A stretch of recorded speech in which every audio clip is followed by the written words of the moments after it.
Tonight we'll be focusing on the 15-gallon Walstad Column.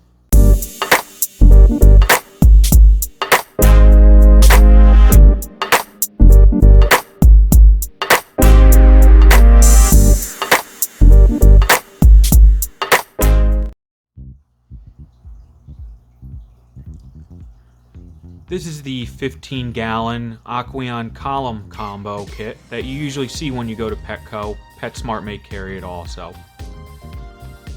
It's the stand and the tank. It came with a hood with a light, but the light wasn't very good and the light eventually, failed. So, put on my own light and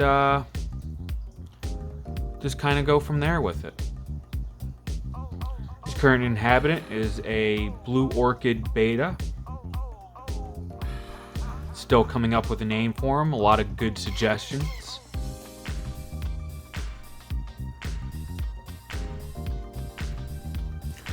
Usually it's frowned upon to have a long fin Betta in a tall tank, but it is a very low system and he doesn't seem to mind. He does spend a lot of time on the bottom, but he also rests up top in the floating plants. Admittedly, I've been lazy on this tank, not as far as maintenance, but as far as finishing the planting on it. One downfall of a tall tank is it's very difficult to work inside of. But I promise, I will get to it.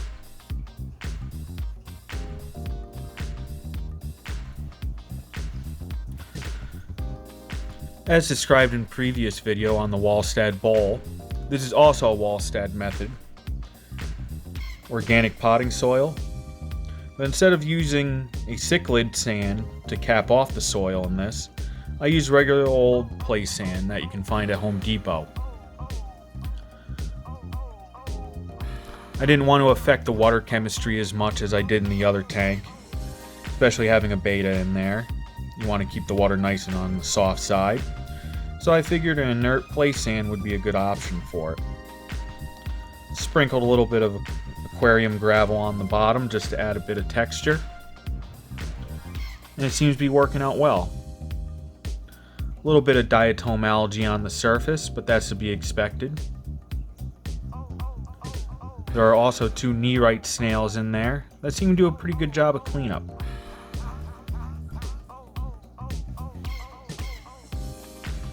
You can see the Betta swimming around in micro swords. They're really starting to grow and begin to carpet the bottom. I'm only running a photo period of about 6 hours on this tank right now. Perhaps increasing it up to 8 hours a day will help the growth.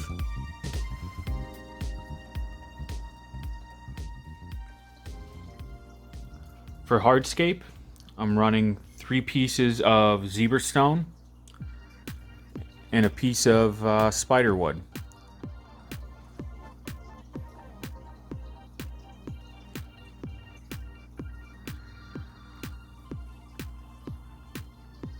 The spider wood was super glued down onto the rocks to help prevent floating. And because it is light and you do work in the tank, you don't want to knock it over or risk it floating and messing up the design. I really like how well the spider wood seems to age in the water very quickly. We'll see how quickly it deteriorates. Bound to happen, especially being such a thin, light wood. But for now, it looks great.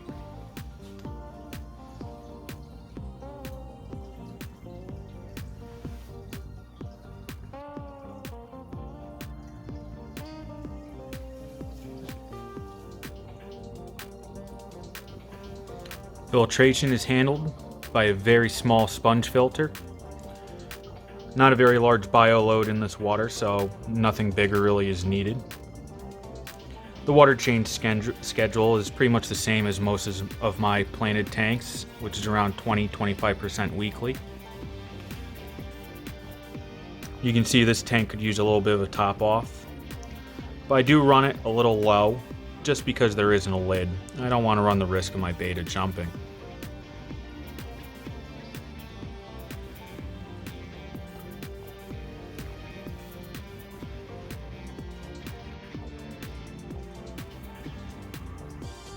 As far as his diet, he's been getting the omega-1.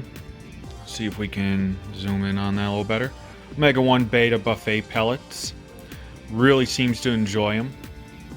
The ingredients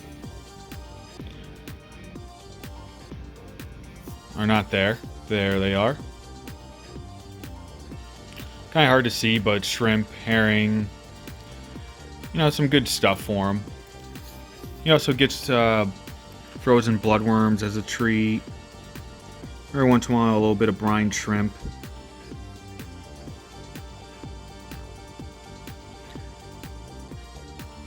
As with most betas, he was a Petco adoptee or rescue, however you want to put it. Over the last month since I've had him, he's just absolutely flourished. His fins are much larger. The colors on him are incredible.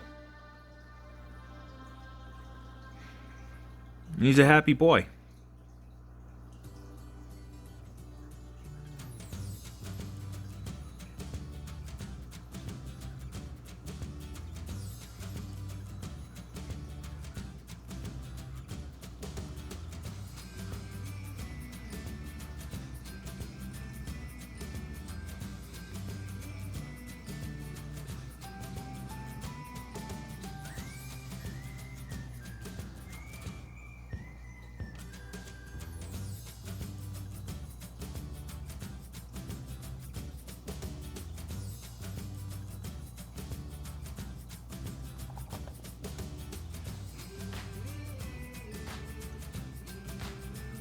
Before I forget to mention, the lighting is a Stingray Flex Nano, I believe, which was purchased from aquariumcoop.com. As always, thanks for watching, and we'll catch you on the next time.